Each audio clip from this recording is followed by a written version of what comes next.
Silence can be a very dangerous thing because a word needs expression.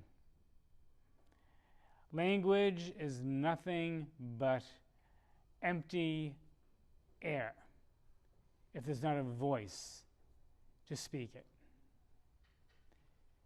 The prophetic word comes into the world through the voice of the one who listens.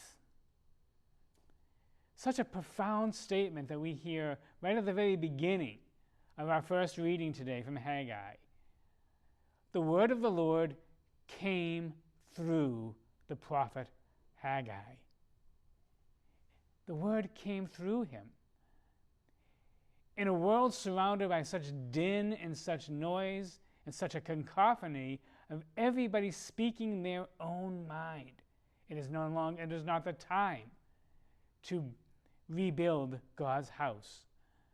And all of these words of human longing and human appetites, the word of the Lord comes through the one who listened. The prophetic word spoken by the prophet. And that prophetic word, once spoken, echoes. It is out in the world, and it is in the ears, in the hearts, in the minds of those who hear. And it continues to echo, as we hear in the gospel. Everyone remembers John, whom Herod beheaded. Everyone remembers Elijah, one of the old-time prophets.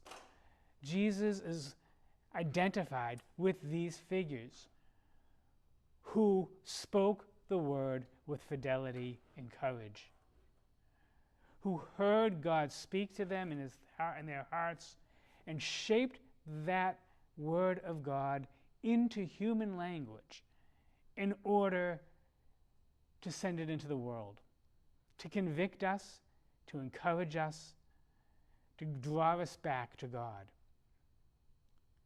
And that word of God is so profound and so powerful that it takes shape not only in human voice, but in human form.